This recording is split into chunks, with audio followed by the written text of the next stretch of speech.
Welcome to The Voice of Value, the podcast that delves into the heart of business and explores the value they bring to the world. Your host is Dr. Roger Moczygemba, a direct primary care physician and a visionary entrepreneur. Each episode, he'll be talking to business owners and leaders from a variety of industries, discovering their unique stories and understanding the impact their companies have on their customers, employees, and communities. He'll also uncover the secrets to their success and learn how they tackle challenges in today's fast-paced world. So grab your headphones and join us on this journey as we explore the essence of value in business. This is The Voice of Value. Hey there, this is Dr. Roger with Direct Med Clinic, having this Voice of Value podcast with my friend Matt Orht. Matt has a wonderful value story. I'm so excited that he's joining me today on the podcast. So Matt, welcome.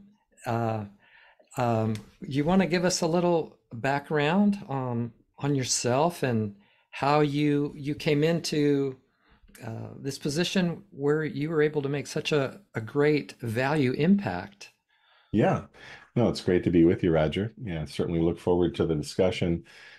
So a little about me and my background. I spent a fair part of my time on an Iowa farm, and so where we wave at our neighbors, and even the ones you don't know, you still wave sometimes. So, that kind of upbringing. I jokingly say that I'm unsophisticated, but kind of on purpose. So I love that.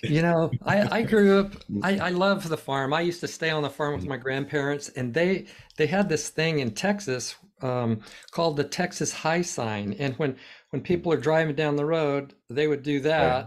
As the cars would pass, and that was the Texas High sign. So I love those roots, and I identify with that completely. Yeah, it's certainly a kind of a unique way of life. But every time I go through Iowa, now Wisconsin's very similar. Wisconsin just happens to be more dairy farms, but I just kind of get a little bit of inspiration whenever I drive through the Iowa cornfields. I like to joke and say, people say there's nothing but corn in Iowa.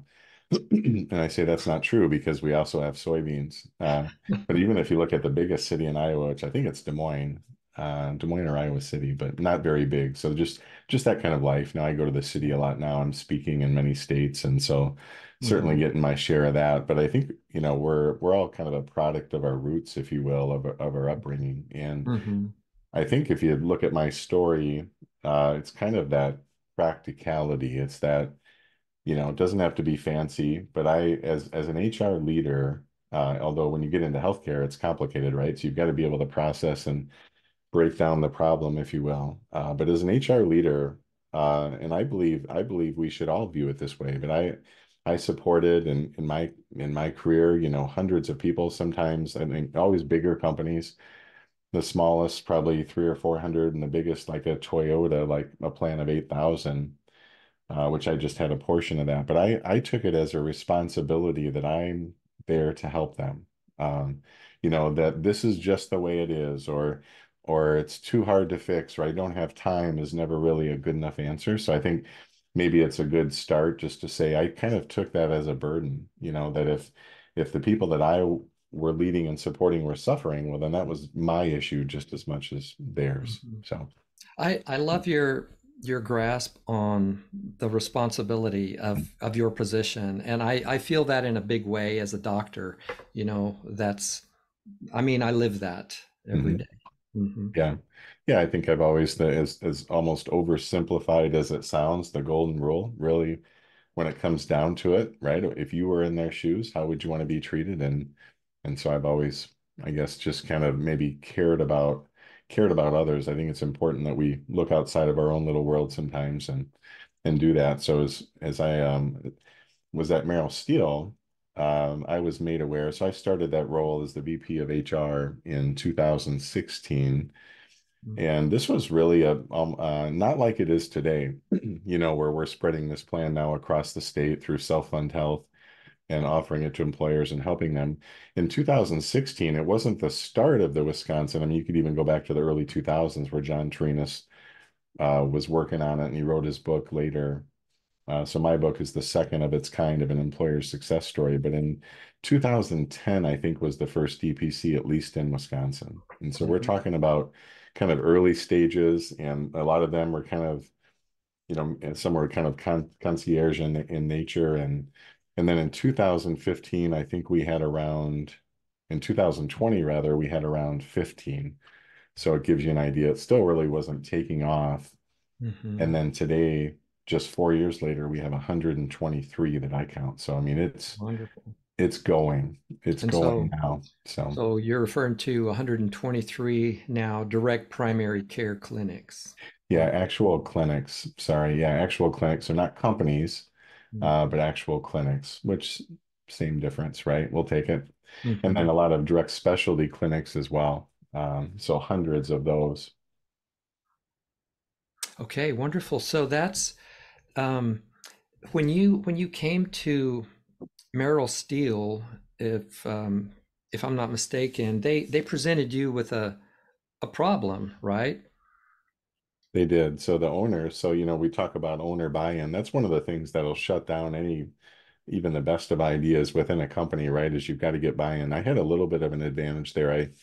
They almost approached me with it. There were two brothers and a sister of the second generation, and they said, the past 5 years, we've been absorbing these costs. We haven't been doing this. We were something like 85-15, but we haven't been lessening that percentage, and we haven't been passing on these costs. We've been absorbing them. And so they said, we'd really like to protect our plan, if you will. We value our people. And so that was really what we were doing. We had good premiums, so we just didn't want to lose that. But we knew we were about to if we didn't do anything. Mhm. So I had that support. Now it wasn't that easy. Maybe that's an oversimplification of it. I still had to go to the president. I still had to go to the others. And as we took, our first and our second and our third step, our very first step was to partner with a direct primary care clinic, and we were that DPC's first employer. Mhm. So it doesn't seem that way today as we look around, and there's a lot of employers doing this. This was still very fresh and very new, and that's kind of the fragile period, right? So if something doesn't go well, or someone even perceives it not to go well, that could have been the end of that story and not the beginning. But thankfully it wasn't, and we kept going, and we followed with things like on-site MRI in this area. Now there's a whole bunch of stationary machines, but at that time there was a semi. There still is a semi that drives around and plugs in at clinics. And so this is a mobile machine. Well, we were able to get that to come. We put in a plug. It cost us about $13,000, but we got them to be able to come to our clinic, and so it paid for itself in about 3 MRIs, I think, Wow. which was pretty fast. And they could come with 1 day notice and for one person. And then we followed that with on-site physical therapy, and we just everything we did had its own ROI, and we really just kept going. By the time we were done, we had 30 to 35 kind of actions that we took that became this kind of well-oiled machine, this high-performing self-funded plan. Okay, so if I understand what you're saying, Merrill Steel, at the time you started with them, they were already self-funded, right? Correct. And, Yeah. and then they were still having the cost rise, and they tasked you with trying to keep it from getting out of hand, so they didn't have to come out of pocket to keep this going, right?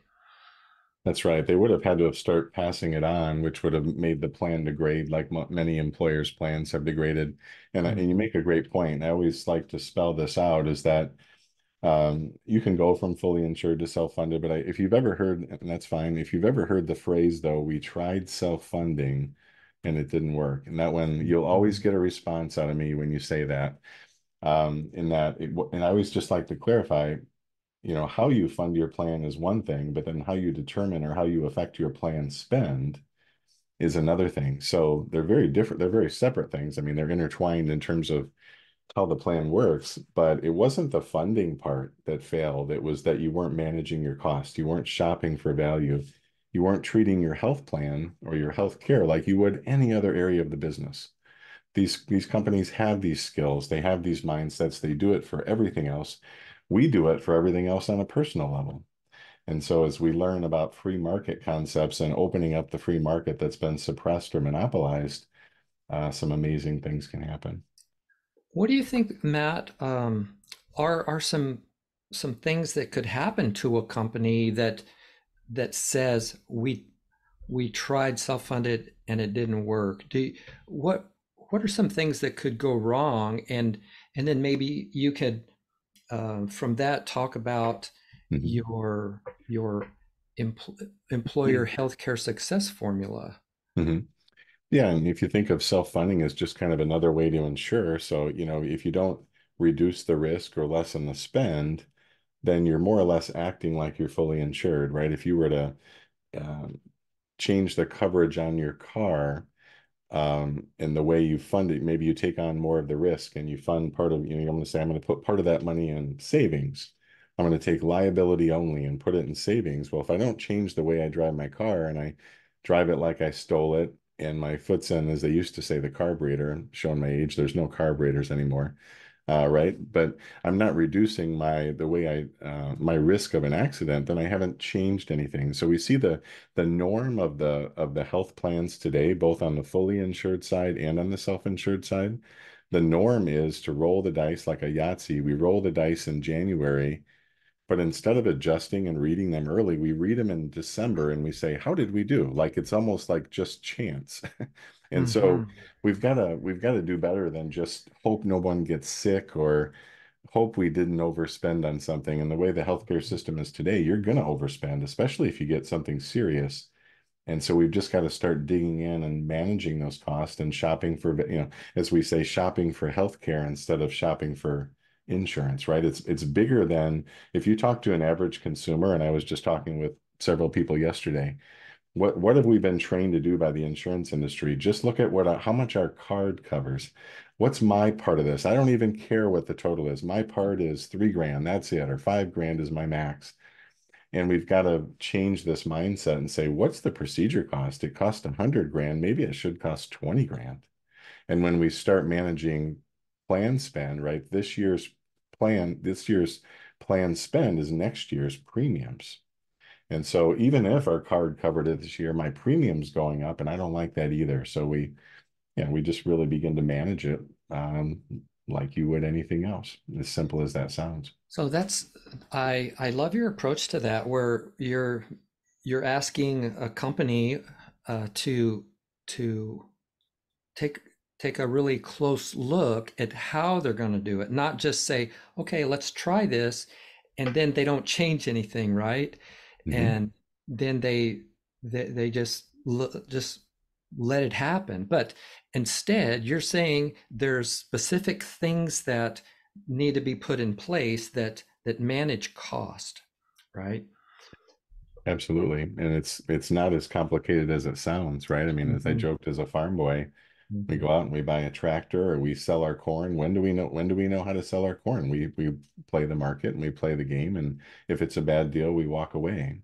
And so but we're also talking about an employer's typically, it can vary, but typically a second or third largest expense. We're not talking about office supplies here. That's the 23rd largest expense. And we need to know if we're going to buy a different kind of notebook or pens or staplers. We're talking about significant dollars. I talked to a company the other day with around 500 employees, and they said their spend from one last year to this year went up $1 million. $1 million for healthcare. Wow. How many parts do you have to manufacture, or how many things do you have to sell in retail or whatever your business is to make up just for that increase? My goodness. How big is that? How many employees in I, that I company? I think that was around 500. So you could say, big, Wow. bigger if you will, but still $1 million. And Yes. that's, and if that were to, and that was around a 20% increase, I think. So if that were to continue year to year, to me, that's like driving toward the cliff and not even, pumping the brakes. Something's got to be done here, right? That was really our first realization, Roger, is to say, okay, something's got to be done. I don't know what to do yet. I don't understand this whole complex game I've been handed. And then I realized that we've got to look at our spend. It wasn't so much how we were funding it. And I've had people tell, so we said, okay, well, what if we could interrupt? We'll shop anywhere. We'll shop at the hospital. We're not against anyone, but I've got to shop somewhere where I get a fair deal. And so we said, okay, MRIs, for instance. MRIs, we can get, as everyone knows, $600 instead of 6 to 10,000. And I've had people say, Matt, well, that's great, but you can't interrupt everything. You can't interrupt everything. And I say, yeah, maybe not right away, but I'm going to start there. So I'm going to start just, that's such a misunderstanding as well. Now we can interrupt 70 to 80%, almost everything but maternity and ER. We're getting into oncology and cardiology and oncology infusions and all sorts of things. So very, very high level stuff. But even if you could interrupt 5% and get at least a fair deal on 5% of what you're buying, isn't that still worth it? Then go next year, get, one more thing and one more thing. So it's not Sure. all or none, don't look at someone who's been doing this 10 years and say, I can't do that. Well, it took them 10 years to get there. Sometimes you might need to take a step or two into Mm. the dark before you see the light, before something else lights up.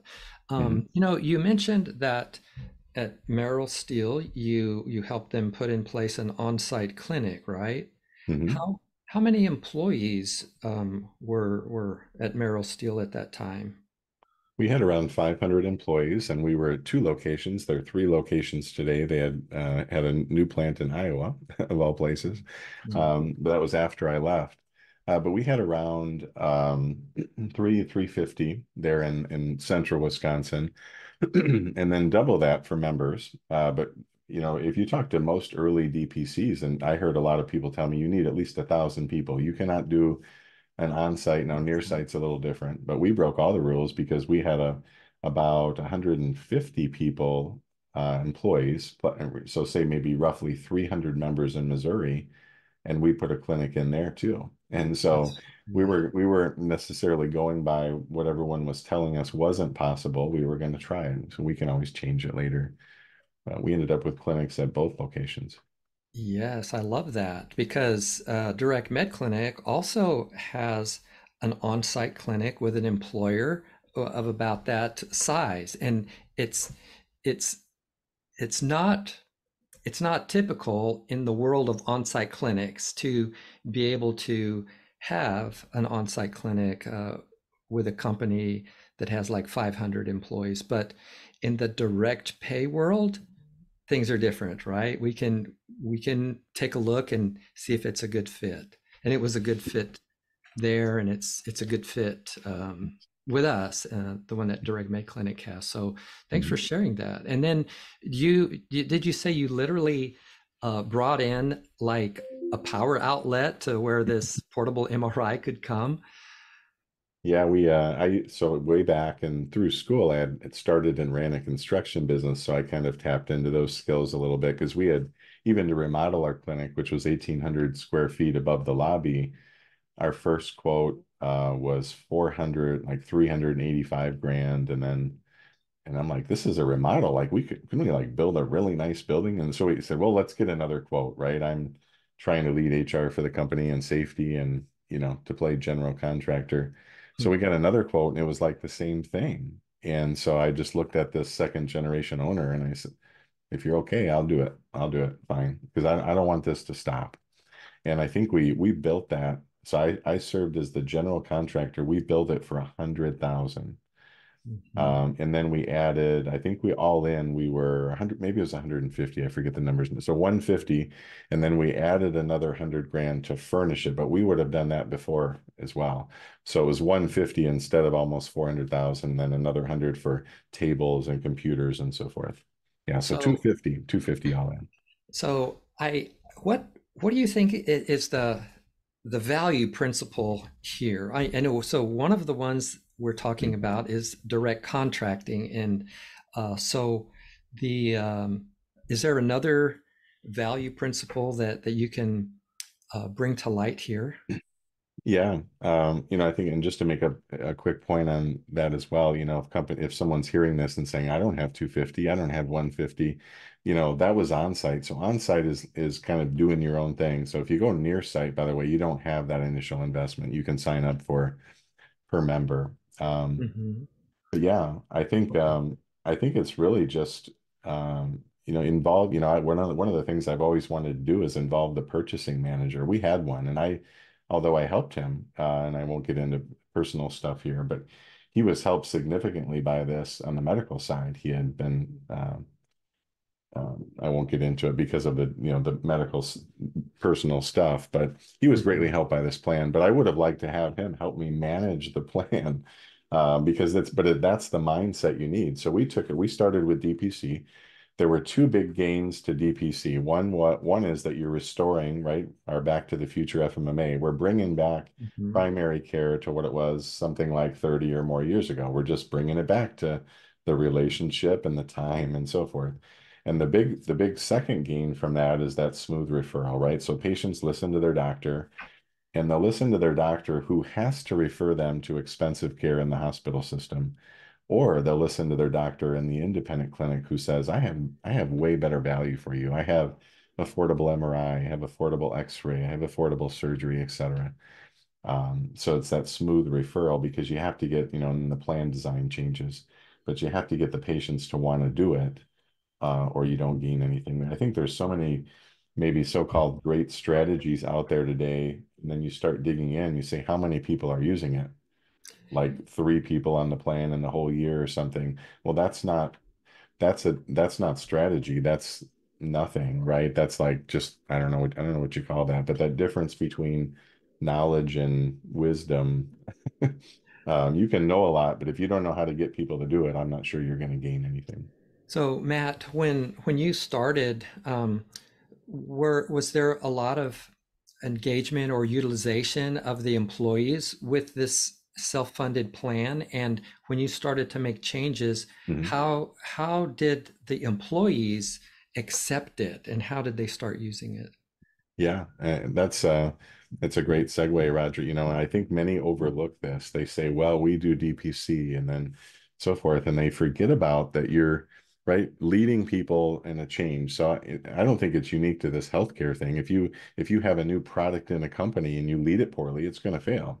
Well, okay, so if you change the way you do healthcare and you lead it poorly, so we started really early. We would have them invite them to our summer picnic, and at the time we had a mobile clinic. I can share some pictures, but we actually decorated an ambulance of all things, and that was a mobile clinic. And so we'd pull that right up to the summer picnic where all the games are being played, and we'd give free teddy bears out the back to kids and let them see it. And so that was like, wow, what's that? It's got Merrill Steel on the side. Well, it's not a 911 ambulance. That was one of the misunderstandings. So I would recommend a Sprinter and not an ambulance because people think you have a heart attack or something. But that was our mobile clinic.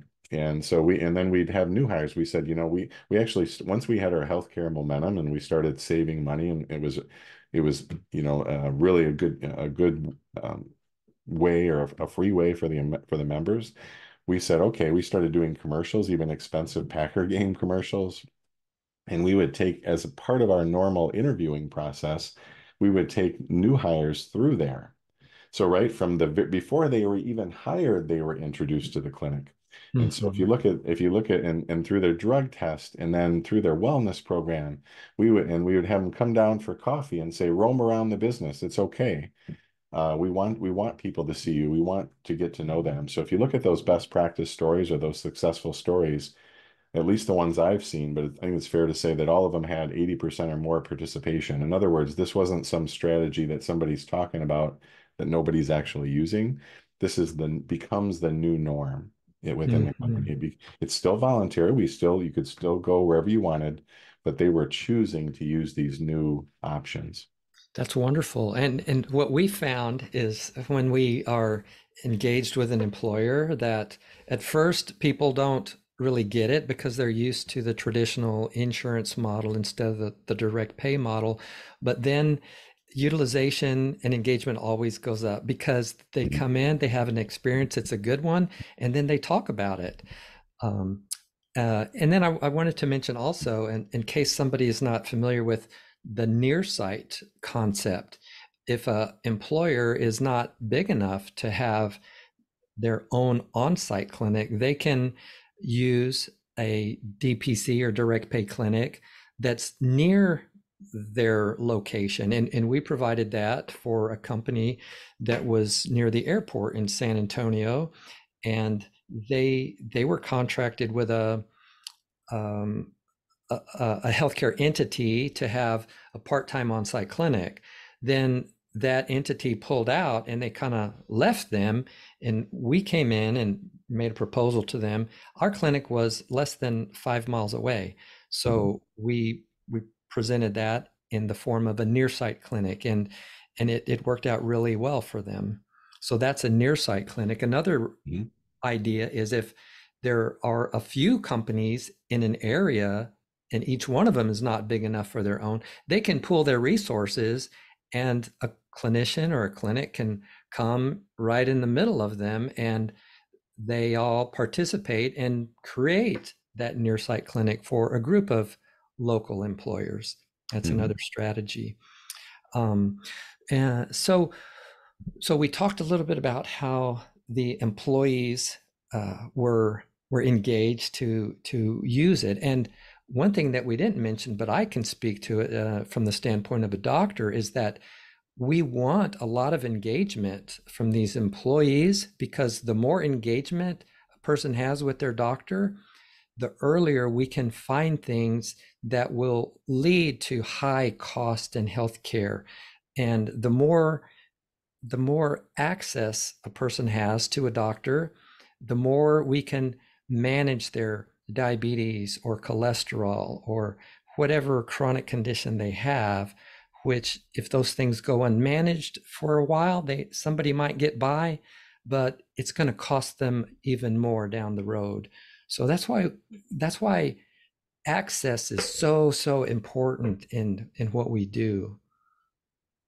Yeah, it's a great point. We're seeing in some areas of Wisconsin, the to get in just for an appointment is more than 6 months. And I don't think that's healthcare anymore. I think by the time you get in, either your condition's far too worse and you've already been to urgent care or ER for not the same kind of care, right? Or you've half forgotten about what your illness was. But that's not care either. To me, that blends in with the quality side. Right. You've got to be able to see your doctor. So we're talking about, right, as you well know, same or next day at a minimum, same week. Matt, I know that based on what you did at Merrill Steel, you made some tremendous impacts there and saved that employer lots of money. Did you receive some awards for doing what you did? Could you mention some of that? Yeah, it was an amazing experience, and we're doing that for employers across the state today. So I'm getting to relive that. And yeah, as you know, you kind of dig in. I've always won awards. I guess I've always been an ambitious person, maybe, but one here, and then 5 years later, one here, or whatever. But this was a really interesting experience where, in fact, it got to the point where the president came into my office one morning and he said, "Are we going to have to build you your own trophy case?" Now he and I joked a lot. And what do you say to that, right? Like, I'm humbled by this whole experience, but it was just really cool. I started out, I think, with a SHRM award, HR Professional Award. SHRM is like the national organization, and then HR Professional of the Year, and then it was something like Wisconsin. I'd have to look at the list, but Wisconsin Innovation Award for healthcare, and then there was a really big one. The biggest one was called the National Alliance Healthcare Purchaser Award. So then you started looking at previous winners, and it was Disney and Boeing, and and here was Merrill Steel, who wasn't really a name much at the time. And we did some cool stuff overall. We built a lot of the stadiums. We built the Vikings and the Raiders and the Steel and the Bucks and all sorts of things. So we're also seeing a rise on what we were doing as a business too, to become kind of in the spotlight. But there was four awards, I think, and then my wife and I are foster parents, and then we had a foster care award come in, and I'm like, what's happened? We had the foster parents of the year for Wisconsin, and I'm like, what in the world is happening? So I don't know. I don't think I'll ever experience that again. But it is neat to just kind of break through where you see so many are frustrated, and so that's like kind of I'm traveling to Virginia next year.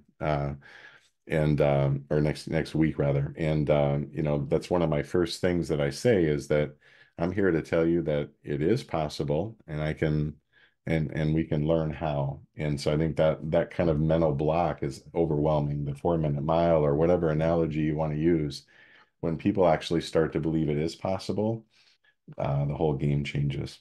Matt, I appreciate that. I appreciate your background from the roots to just your focus on just looking at the principles that create value. And that's what this podcast is all about. So I could tell that you did that when you went to work to improve the plan at Merrill Steel.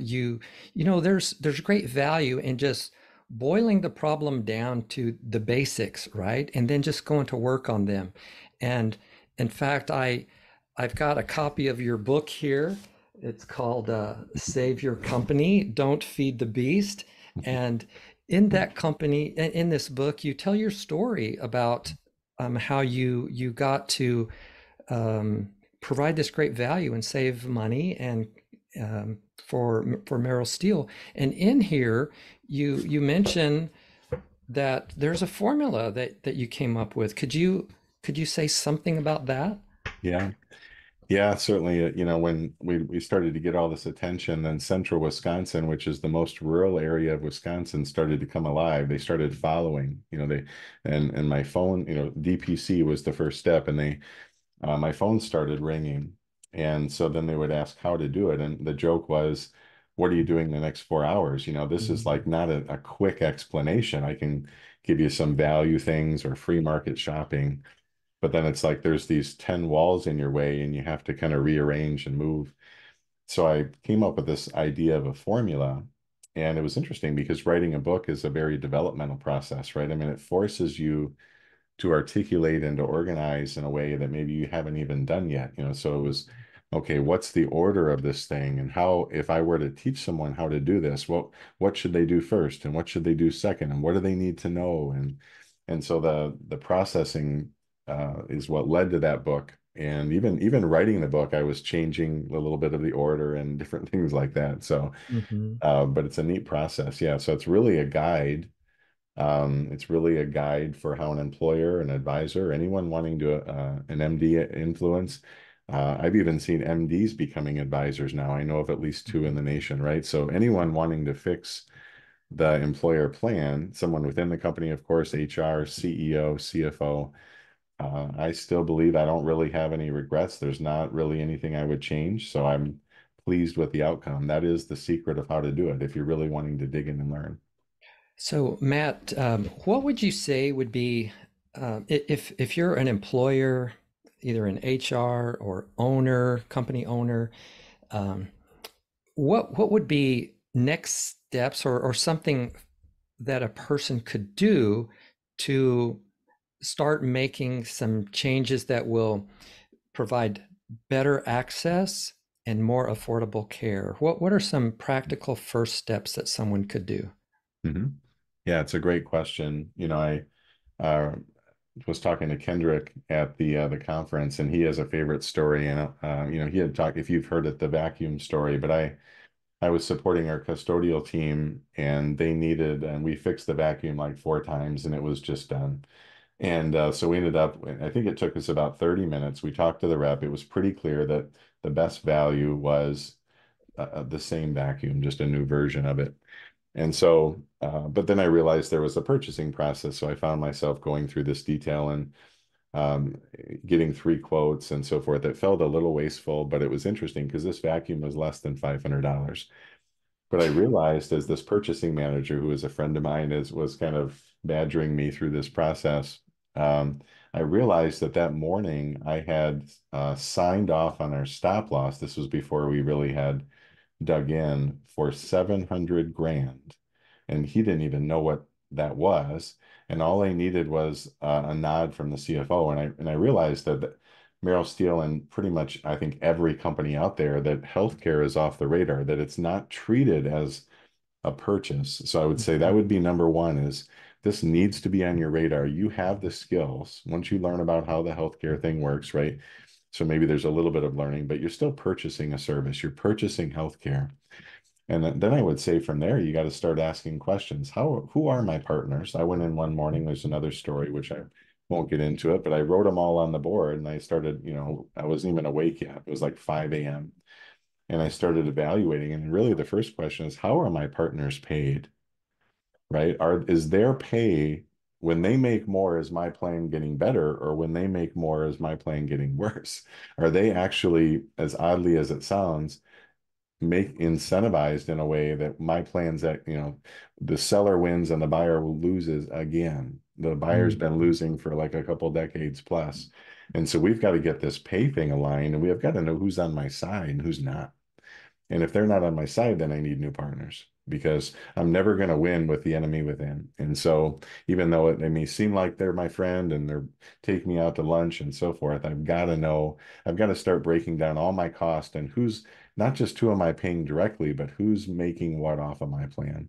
And so I would say that would be a second step. Not, and don't accept quick answers. You need these answers in writing, and you need details.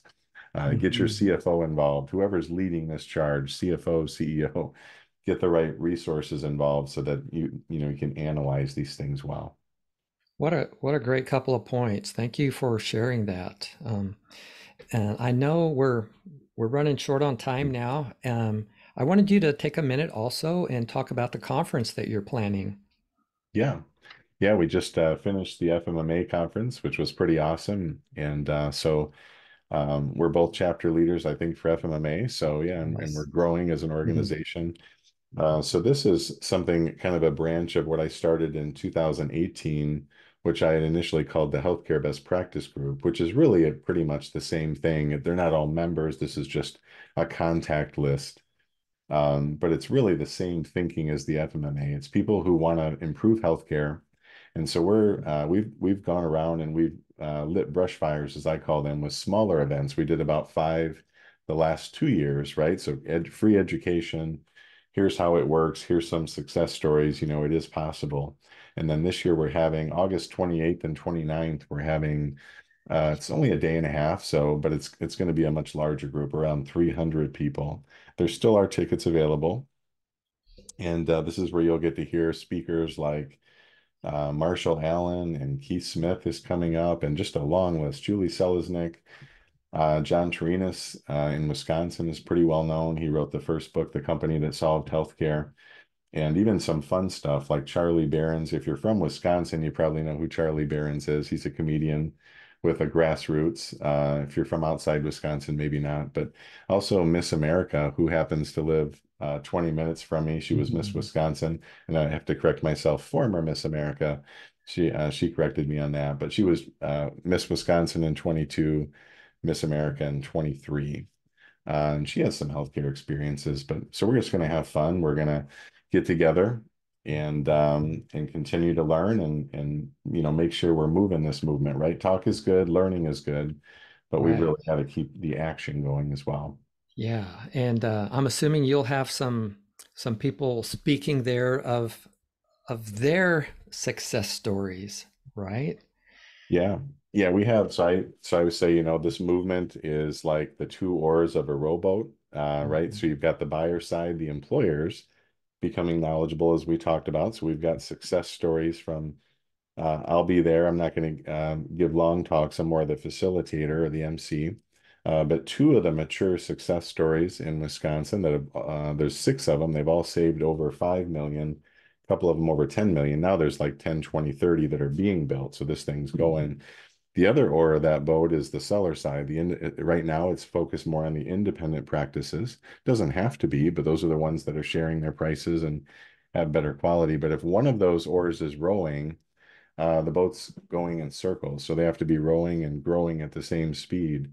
So we've got a blend of that in the conference. We've got a blend of doctors who've gone independent and how that works and how they're supporting employers. And then we've got a blend of employers who have done it and sharing their stories too. So I think it's the 2 big parts of the movement, if you will be present and some really amazing stories.